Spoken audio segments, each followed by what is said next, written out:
Hello everyone. So this session is for UPSC mains అండి. Politics సంబంధించింది GS paper 2 very very very very very very important topic అనమాట. Federalism గురించి ఖచ్చితంగా మెయిన్స్లో అయితే క్వశ్చన్ అయితే ఉంటుంది పాలిటిక్స్ గురించి. సో చూద్దాం, వాట్ ఈజ్ ఫెడరలిజం? అసలు ఫెడరలిజం అంటే ఏంటి? It is a system of government in which the power is divided between a central authority and various constituent units of the countries. కానీ ఫెడరలిజం అంటే ఏంటి? System of government means 2 powers ఉంటాయి. అంటే ఏంటి? ఒకటి సెంట్రల్ పవర్ ఉంటుంది, ఒకటి state power ఉంటుంది. కానీ ఇండియా మనం వచ్చి క్వాజీ ఫెడరల్ అని చెప్పి అంటాం ఇండియాని.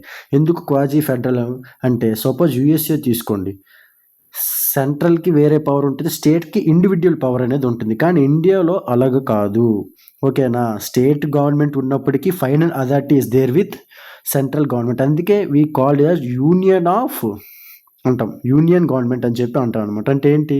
స్టేట్ గవర్నమెంట్స్కి ఉన్నప్పటికీ టోటల్ హెడ్ ఏంటి, అన్నిటిని కూడా కలిపి మనకి హెడ్ అనేది ఉండడం అనేది జరుగుతుంది అనమాట. ఇది ఏంటంటే డెఫినేషన్ ఆఫ్ ద ఇదనమాట. ఫెడరలిజం అంటే ఏంటో అయితే, though only 25 of the world 193 countries have federal politics systems. అంటే 190 అంటే UNO, United Nations Organisation recognise చేసిన 193 కంట్రీస్లో 25 కంట్రీస్కి మాత్రం ఈ ఫెడరల్ పొలిటికల్ సిస్టమ్ అనేది, అంటే ఈ ఫెడరల్ సిస్టమ్ అనేది, ఈ ఫెడరలిజం అనేది ఉంది అని చెప్పడం అనేది జరుగుతుందన్నమాట. అర్థమవుతుందా? మోస్ట్ ఆఫ్ ద లార్జ్ ఏవైతే పెద్ద కంట్రీస్ ఉంటాయో వరల్డ్లో అవన్నీ కూడా ఫెడరేషన్ సంబంధించి ఉంటాయి అన్నమాట. Most of the large countries of the world are federations అని ఖచ్చితంగా ఈ ఫెడరల్ సిస్టమ్ అనేది ఉంటుంది. Next, futures of federal system. Futures ఏంటి ఫెడరలిజంకి? There are 2 or more levels of government. 2 or more levels of government ఉంటుంది ఈ ఫెడరలిజం. అలాగే different types of government govern the same citizens, but each tier has its own jurisdiction in specific matter of legislation, taxation and administration. మీకు అర్థమై ఉంటుంది. ఇక్కడ ఎలాగుంటుంది different tyres అంటే, central government ఉంటుంది, state గవర్నమెంట్లో ఓన్ జ్యూరిడిక్షన్ అంటే ఏంటి? హైకోర్ట్స్ ఉంటుంది. మీరు చూసారా లేదు? స్టేట్ యొక్క ఓన్ హైకోర్టు ఉంటుంది. అలాగే స్టేట్ లెజిస్లేషన్, అలాగే పర్టికులర్ ట్యాక్స్ అడ్మినిస్ట్రేషన్ అంతా కూడా సపరేట్గా ఉండడం అనేది జరుగుతుంది. Next, the jurisdiction of the respective levels or tiers of government are specified in the constitution. So the existence and authority of each tier of government is constitutionally guaranteed. అంటే ఏంటి? jurisdiction of the respective levels or tiers of government are specified in the అసలు tiers of government అనేది అసలు కాన్స్టిట్యూషన్లో క్లియర్గా specify చేసి ఉంటుంది. Next, the fundamental provisions of the constitution cannot be unilaterally changed by one level of government. Such changes require the consent of both the levels of government. అంటే ఇక్కడ ఏమంటుంది? ఏవైనా మన ఫండమెంటల్ ప్రొవిజన్స్ ఆఫ్ కాన్స్టిట్యూషన్స్ ఒక్కలే చేయలేరు అనమాట. అంటే ఏంటి? సపోజ్ ఒక్కలే చేయలేరు, దాంతో ఏదైనా అమెండ్మెంట్ చేయాలంటే స్టేట్స్ యొక్క level of government, state government యొక్క పర్మిషన్ కూడా ఉండాలి. అంటే వాళ్ళు కూడా ఇన్వాల్వ్మెంట్ ఉండాలన్నమాట, ఓకేనా? Next, courts have the power to interpret the constitution and powers of different levels of government. The highest court acts as an umpire of disputes arise between different levels of government in the exercise of their respective powers. అంటే courts have the power ఉంది to interpret the కాన్స్టిట్యూషన్కి, కోర్ట్స్కి అనేది power ఉంది. అలాగే in case disputes వస్తే between ఏంటి ఆ డిఫరెంట్ స్టేట్ గవర్నమెంట్కి సెంట్రల్ గవర్నమెంట్స్ వస్తే, అప్పుడు ఆ డిస్ప్యూట్స్ మధ్య నుండి ఎవరు అంటే సెటిల్ చేస్తారు ఏంటి అంటే హైయెస్ట్ కోర్ట్. అంటే ఫర్ ఎగ్జాంపుల్ మన ఇండియా తీసుకుంటే సుప్రీం కోర్ట్ అనమాట, ఓకేనా? Next, sources of revenue for each level of government are clearly specified to ensure it's financial autonomy. అలాగే సోర్సెస్ ఆఫ్ రెవెన్యూ, అసలు స్టేట్ గవర్నమెంట్కి రెవెన్యూ వేరేలాగా ఉంటుంది, మొత్తానికి కలిపి యూనియన్ గవర్నమెంట్కి వేరేలాగా ఉంటుంది అనమాట. స్టేట్స్కి సపరేట్గా ఫైనాన్షియల్ అటానమీ, ఫైనాన్షియల్ ఇండిపెండెన్స్ అనేది ఇవ్వడం అనేది జరిగింది.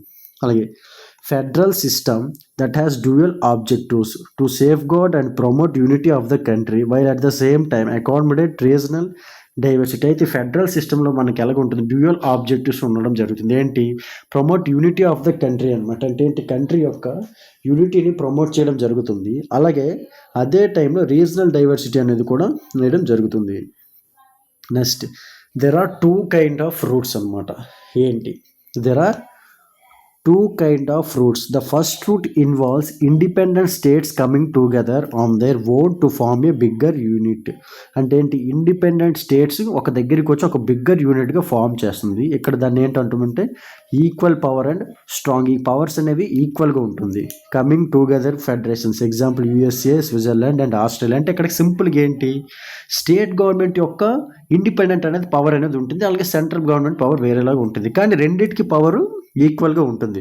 దాన్ని ఏమంటారంటే మనం కమింగ్ టుగెదర్ ఫెడరేషన్ అంటాం అనమాట. ఎగ్జాంపుల్ వచ్చి యూఎస్ఏ, స్విట్జర్లాండ్ అండ్ ఆస్ట్రేలియా. ఇక్కడ the second route is large country decide to divide its power between the constituent states and national government. Central government is more powerful compare. ఇక్కడ state government, central government ఉంటుంది, కానీ central గవర్నమెంట్కి ఎక్కువగా power ఉంటుంది. దీన్నే holding together federation అని చెప్పి అంటామన్నమాట. Best example మీకు ఏంటంటే నన్ అదర్ దెన్ మన ఇండియా అనమాట. అంటే ఇండియాలో ఏంటి, మనకి స్టేట్ గవర్నమెంట్ ఉన్న సెంట్రల్ గవర్నమెంట్ ఉన్న ఇద్దరిలో పవర్స్ ఎవరికి ఎక్కువ ఉందంటే మన స్టేట్ గవర్నమెంట్కి పవర్ అనేది ఎక్కువగా ఉండడం అనేది జరుగుతుంది అనమాట. అర్థమైందా? నెక్స్ట్ అలాగే union and distribution of legislature, అంటే distribution of legislative powers between union and state government. It contains 3 lists అనమాట. Very very very very important. 3 lists వచ్చి ఏంటంటే union list, state list, concurrent list అనమాట. ఈ 3 లిస్ట్స్ అనేవి ఉండడం జరుగుతుంది. యూనియన్ లిస్ట్ అంటే ఏంటి, యూనియన్ లిస్ట్ అంటే అసలు ఏంటంటే include subjects of national importance, అంతా కూడా సెంట్రల్ గవర్నమెంట్ కంట్రోల్లో ఉంటుంది. ఏంటి, foreign affairs, banking, communications, currencies, ఇవన్నీ కూడా, మిలిటరీ సర్వీసెస్, ఇవన్నీ కూడా దేనిలోకి ఉంటుంది, యూనియన్ లిస్ట్ కింద వస్తుంది. స్టేట్ లిస్ట్ అంటే ఏంటి, దిస్ కంట్రోల్ బై స్టేట్ అనమాట. పోలీసు, ట్రేడ్ అంటే ఏంటి, సపోజ్ ఇప్పుడు మన పోలీసులు ఉన్నారనుకోండి, అంతా కూడా పోలీస్ రిక్రూట్మెంట్ ఉంటుంది. అది ఆర్మీ అయితే సెంట్రల్ ఉంటుంది అనమాట. ఏ స్టేట్కి సంబంధించి ఆ స్టేట్ పోలీస్ రిక్రూట్మెంట్ అనేది ఉండడం జరుగుతుంది. సో ఈ police, trade, commerce, agriculture and irrigation, these are comes under దేనిలో కింద వస్తుంది అంటే స్టేట్ లిస్ట్ కింద వస్తుంది. Police, trade, commerce, agriculture and irrigation. Concurrent list అంటే ఏంటి, బోత్ సెంట్రల్ అండ్ స్టేట్ అనమాట. Education, forest, trade, union, marriage unions, marriage, forest, trade, education, trade unions, ఇవన్నీ కూడా కమ్స్ అండర్ కన్కరెంట్ లిస్ట్ కింద వస్తుంది. అయితే స్టేట్ లిస్ట్ కింద పోలీసు, ట్రేడ్, కామర్స్, ఇవన్నీ కూడా దేని కింద వస్తుందంటే మనకి స్టేట్ లిస్ట్ కింద వస్తుంది. అలాగే foreign affairs, banking, communication, military, ఇవన్నీ కూడా మనకి యూనియన్ లిస్ట్ కింద వస్తుంది. అయితే నెక్స్ట్ అలాగే some states enjoy special status అనమాట. ఆర్టికల్ 371 ప్రకారం కొన్ని స్టేట్స్కి మనం స్పెషల్ స్టేటస్ అనేది ఇవ్వడం అనేది జరిగింది. ఏంటంటే states such as Assam, Nagaland, Arunachal Pradesh and Mizoram due to the peculiar social and historical circumstances, వాళ్ళ యొక్క సోషల్ అండ్ హిస్టారికల్ సర్కమ్స్టాన్సెస్ వల్ల వాటికి మనం ఏమి ఇవ్వడం జరిగిందంటే కొంత స్పెషల్ స్టేటస్ అనేది ఇవ్వడం అనేది జరిగిందనమాట. అర్థమైందా? అది అలాగే there are some units of Indian union which enjoys very little power. These are areas which are too small to become an independent state but which could not be merge with any of the existing states అనమాట. అంటే ఏ states కూడా merge అవ్వకుండా సపరేట్గా ఉంది. దాన్నే మనం ఏమంటామంటే union territories, UTs అని చెప్తాం. యూటీ టెరిటరీస్ అంటే ఏంటి, that was controlled by central government rule చేస్తారు. ఆ సెంట్రల్ గవర్నమెంట్ ప్రతి స్టేట్కి గవర్నమెంట్ ఎలాగైతే ఉంటారో దానికి లెఫ్టినెంట్ గవర్నర్ ఉండడం అనేది జరుగుతుంది అనమాట. ఓకేనా? అది next sharing of power between union and state government is basic structure of the union government. అంటే ఏంటి, sharing of power between union and state government, sharing power చేసుకోవడం, that is the basic structure of the constitution అనమాట. అది ఏంటంటే basic structure of the constitution. అలాగే the parliament cannot on its own this arrangement any change, it has to be first passed by both houses of parliament which has at least 2/3 of majority. అంటే ఏవైనా మనం states సంబంధించి ఏదైనా చట్టం చేయాలనుకుంటే at least 2/3 majority ఉండాలి. అలాగే దానిలో హాఫ్ ఆఫ్ ద స్టేట్స్ అనేవి రెక్టిఫై, అంటే హాఫ్ ఆఫ్ ద స్టేట్స్ కూడా ఒప్పుకోవాలి. అప్పుడే ఆ స్టేట్స్ సంబంధించిన ఏదైనా లా కానీ ఏదైనా యాక్ట్ కానీ పాస్ అవుతుంది, లేదంటే పాస్ అవ్వడం అనేది జరగదు. ఓకేనా? నెక్స్ట్ హౌ ఫెడరలిజం ప్రాక్టీస్డ్ అంటే this ensure the spirit of federalism, respect for diversity and desire for living together became shared ideals in our country. Let us look at some what major ways in which that happened. అంటే before linguistic స్టేట్స్గా ఏర్పడడం అనేది జరిగింది. This creation of linguistic was the first and a major test for democratic politics in our country అనమాట. For example if you look at మనం ఆలోచిస్తే journey of democracy 1947 ముందు, అలాగే ప్రెజెంట్ మ్యాప్ చూస్తే మీకు చాలా స్టేట్స్ ఇవన్నీ కూడా మారడం జరుగుతుంది. ఏవైతే యూనియన్ టెరిటరీస్ ఉన్నాయో వాళ్ళకి సపరేట్ స్టేట్ ఇవ్వడం అనేది జరుగుతుంది. ఇవన్నీ కూడా జరిగాయి. అలాగే కొన్ని స్టేట్స్కి ఎలాగ ఇచ్చారంటే కొన్ని స్టేట్స్ బేస్డ్ లాంగ్వేజ్ బేసిస్గా ఇచ్చారు. కొన్ని ఏంటంటే difference based on culture, ethnicity or geographic, అదే జాగ్రఫీ కింద కొన్ని స్టేట్స్ అనేది ఇవ్వడం జరిగింది. ఏ స్టేట్స్ అంటే నాగాల్యాండ్, ఉత్తరాఖండ్, జార్ఖండ్ ఇవన్నీ వాళ్ళ యొక్క కల్చర్ అండ్ ఎథనిసిటీ ఆ జాగ్రఫీ బట్టి వాళ్ళకంటూ కొన్ని స్టేట్స్ అనేది ఇవ్వడం అనేది జరిగిందనమాట. ఓకేనా. Next A second test for Indian federation ఇది ఏంటంటే లాంగ్వేజ్ పాలసీ అనమాట. Language policy. Our constitution did not give the status of national language to any one language. మన కాన్స్టిట్యూషన్ నేషనల్ లాంగ్వేజ్ కానీ ఏ లాంగ్వేజ్ కూడా ఇవ్వలేదు అనమాట. Hindi is just official language of India అనమాట. ఏది హిందీ అనేది. అర్థమైందా? సో ఎందుకు మేజర్ మంది దాదాపు 40% ఆఫ్ ఇండియన్స్ స్పీక్ హిందీ అనమాట. హిందీ మాట్లాడతారు. సో అందుకనే దానికి అఫీషియల్ లాంగ్వేజ్ ఇచ్చారే తప్ప నేషనల్ లాంగ్వేజ్ అనేది ఏ లాంగ్వేజ్ కూడా ఇవ్వలేదు. అలాగే మీ అందరికీ తెలుసు 8th schedule of our constitution clearly recognise 22 లాంగ్వేజెస్ని రికాగ్నైజ్ చేయడం అనేది జరుగుతుంది. సో మనం ఏ లాంగ్వేజ్ కూడా ఒక అఫీషియల్ లాంగ్వేజ్ అని ఇవ్వడం అనేది ఎప్పుడు కూడా జరగలేదు. So Hindi and English are according to the constitution the use of English for official purpose 1960 వరకే అఫీషియల్ పర్పస్ అనేది. అంటే ఏవైనా హై డాక్యుమెంట్స్ కానీ అలాగే జడ్జ్మెంట్స్ ఇచ్చినప్పుడు 1978 వరకే మనం ఇంగ్లీష్లో ఇవ్వాలి. ఆ తర్వాత ఎందుకు ఆ తర్వాత ఏం జరిగిందంటే తీసేసరికి many of the non Hindi అంటే ఏమని చెప్పారు 1965 వరకే ఇంగ్లీష్లో ఇవ్వాలి. ఆ తర్వాత అంతా కూడా హిందీ ఇవ్వాలి. అంటే జడ్జిమెంట్స్ అన్నీ కూడా అంటే హిందీలోనే అన్నీ కూడా స్ప్రెడ్ చేయాలి అని చెప్పినప్పుడు చాలామంది నాన్ హిందీ స్టేట్స్ అందరు కూడా దాన్ని డిమాండ్ చేశారు. ఎందుకు? సపోజ్ మన సౌత్ ఇండియా, కర్ణాటక, అలాగే తమిళనాడు, కేరళ, మన ఆంధ్రప్రదేశ్కి హిందీ రాదనమాట. అందుకే వీ డిమాండెడ్ ఇంగ్లీష్ అనమాట. అందుకే ఇంగ్లీష్ అనేది ఇప్పుడు కూడా అలాగే కంటిన్యూ అనేది అవ్వడం అనేది జరుగుతుందన్నమాట. ఓకేనా. నెక్స్ట్ సెంటర్ స్టేట్ రిలేషన్స్ అనమాట. Restructuring the centre state relations is one more way in which federalism has been strengthened in practice. How the constitutional arrangements for sharing power work in reality depends to a large extent on how the ruling parties and leaders follow these arrangements. For a long time, the same party ruled both the center and in most ruled both the center and most of the states. This means the state government did not exercise their rights as autonomous federal units. As when the ruling party at the state level was different, but parties that rule the center tried to undermine the power of the states. In those days, the central government would often misuse the constitution to dismiss the state government. అంటే central government, state government రెండు ఒకటే వచ్చింది అనుకోండి, problem ఉండదు. కానీ central వేరే government వచ్చి స్టేట్కి వేరే గవర్నమెంట్ వచ్చింది అనుకోండి, ఇక్కడ ఏం జరుగుతుంది? ఆ స్టేట్ సరిగ్గా రూల్ చేయట్లేదు, కాన్స్టిట్యూషన్ పరంగా రూల్ చేయట్లేదు అని చెప్పి డిస్ప్యూట్ అనేది వస్తుంది సెంటర్కి, స్టేట్కి అనమాట. ఓకేనా. All these changes significantly after 1990 తర్వాత ఇదంతా కూడా మారిపోయింది.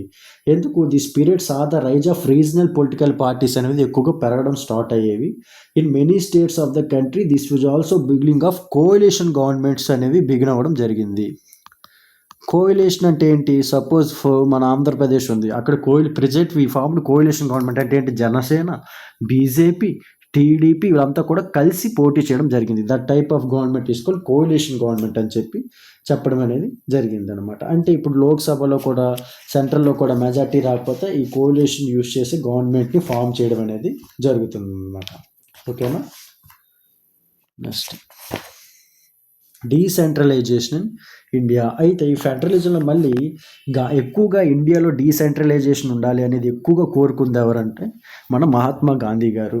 ఓకేనా. మహాత్మా గాంధీ గారు ఎప్పుడు ఇంతకుముందు 2 టైర్ అనేది ఉండేది, ఆ తర్వాత టీ టైర్ సిస్టమ్ని ఇంట్రడ్యూస్ చేయడం అనేది జరిగింది. టీ టైర్ అంటే సెంట్రల్ గవర్నమెంట్, స్టేట్ గవర్నమెంట్ అలాగే లోకల్ గవర్నమెంట్ అనమాట. మెయిన్‌గా ఈ సెంట్రల్ గవర్నమెంట్ ఖచ్చితంగా ఉండాలి అని చెప్పి ఎక్కువగా డిమాండ్ చేసింది ఎవరంటే మన గాంధీజీ గారనమాట. A major step towards decentralisation was taken in 1992లో ఒక మేజర్ స్టెప్ అనేది తీసుకోవడం అని జరిగింది. The constitution was amended to make the third tier of democracy more powerful and ఎఫెక్టివ్‌గా ఉండాలని చెప్పి. Now it is constitutionally mandatory అనమాట. కంపల్సరీగా constitution mandatory to hold regular elections to local government bodies. అంటే లోకల్ బాడీస్ కూడా elections అనేవి జరగాలి. 5 years once అనేది జరగడం అనేది స్టార్ట్ అవుతుంది. అలాగే ఈ లోకల్ బాడీ ఎలక్షన్స్‌లో సీట్స్ ఆర్ రిజర్వ్డ్ అనమాట. కొన్ని సీట్స్ రిజర్వ్ చేస్తారు for the executive sides of SCC scheduled క్యాస్ట్‌కి, అలాగే షెడ్యూల్డ్ ట్రైబ్స్‌కి, అలాగే ఈ బ్యాక్వర్డ్ క్లాసెస్‌కి ఈ సీట్స్ అనేవి కూడా ఈ లోకల్ గవర్నమెంట్ బాడీస్‌లో అరేంజ్ చేయడం అనేది జరుగుతుంది. అలాగే at least 1/3 of all positions are reserved for women. 1/3 of position of women కూడా రిజర్వ్ చేయడం అనేది జరుగుతుంది. అలాగే స్టేట్ ఎలక్షన్ కమిషన్ అనేది ప్రతి స్టేట్‌కి కూడా ఒక స్టేట్ ఎలక్షన్ కమిషన్ బాడీ అని ఉంటుంది. And independent institution. వీళ్ళు ఏంటంటే పంచాయత్స్‌కి, మున్సిపాలిటీకి ఎలక్షన్స్ అనేది కండక్ట్ చేయడం జరుగుతుంది. The state governments are required to share some powers and revenue with local government bodies. కొన్ని పవర్స్ అలాగే రెవెన్యూస్ ఈ లోకల్ బాడీస్తో షేర్ చేసుకోవడం అనేది జరుగుతుంది. The nature of sharing varieties from state to state అనమాట. So rural local government is popularly name by the అందరికీ తెలిసిందే పంచాయత్ రాజ్ అని చెప్తాం. Each village or group of villages in some states is called each village or group of village in some states is called ఏమంటామంటే గ్రామ పంచాయత్ అని చెప్తాం. This is a council consisting of several ward members after panch or sarpanch అనమాట. అందరికీ head ఎవరు ఉంటారంటే మీకు తెలుసు గ్రామ పంచాయతీలో సర్పంచ్ హెడ్ ఉంటారు. అట్ మండల్ లెవెల్లో ఎవరుంటారు, మండల్ లెవెల్లో మండల్ పరిషత్ ప్రెసిడెంట్, అలాగే జిల్లా లెవెల్లో ఎవరుంటారంటే జిల్లా పరిషత్ చైర్మన్ అనమాట. అర్థమవుతుందా? చూడండి ఇది బాగా. గ్రామ పంచాయతీ సర్పంచ్ ఉంటారు హెడ్. అలాగే ఇక్కడ మండల్ పరిషత్ ప్రెసిడెంట్ అంటే ఎంపీపీ హెడ్ ఉంటారు. ఇక్కడ జిల్లాలో జెడ్పీటీసీస్ ఉంటారు. వీళ్ళకి హెడ్ అంటే జిల్లా పరిషత్ చైర్మన్ ఉంటారు అనమాట. జిల్లా పరిషత్ చైర్మన్ అనమాట. అర్థమైందా? ఇదన్నమాట. అది 1 సెకండ్ అండి. ఎస్, ఇప్పుడు అర్థమైంది కదా. అయితే అన్నిటికన్నా దిస్ ఈజ్ ఏ లోకల్. మన ఇండియాలో చూస్తే వరల్డ్లోనే local government is the largest experiment in democracy. మన ఇండియాలో చూస్తే దాదాపు లోకల్ గవర్నమెంట్స్ 36 lakh రిప్రజెంటేటివ్స్ అన్నది ఉన్నారనమాట. వెరీ ఇప్పుడు చూడండి ఎక్కడ కూడా లేదు ఈ లోకల్ గవర్నమెంట్లో 36 lakh representatives in panchayats and municipalities all over the country. This number is bigger than the population of many countries in the world. చూడండి ఓన్లీ మన యొక్క పంచాయతీ మున్సిపాలిటీస్లో 36 ఎలక్టెడ్ రిప్రజెంటేటివ్స్ ఉన్నారంటే కొన్ని కంట్రీస్లో ఇంత పాపులేషన్ కూడా లేదు అసలు. చూడండి how much you're bigger democracy. So అందుకే India is one of the largest democracy in the world అని చెప్పి అంటాం అనమాట. అర్థమైందా? Increased women representation and voice in our democracy. Where are many difficulties while elections are held regularly. Elections కూడా 5 years once అనేది జరగడం అనేది జరుగుతుందన్నమాట ఎలక్షన్స్ ఇవన్నీ. సో ఇదనమాట. అంటే కంపేర్ టు అదర్ కంట్రీస్ చూస్తే అందుకే మనం India is the largest democracy అని అంటాం. ఎందుకంటే చూడండి ఒక్క village level elected representatives 30 lakhs ఉన్నారంటే మీరు చూడండి. అంటే ఏ కంట్రీకి అసలు ఇంత పాపులేషన్ కూడా కొన్ని కంట్రీస్కి లేవన్నమాట. చూసుకోండి. That's why India is the largest democracy in the world. Okay, thank you.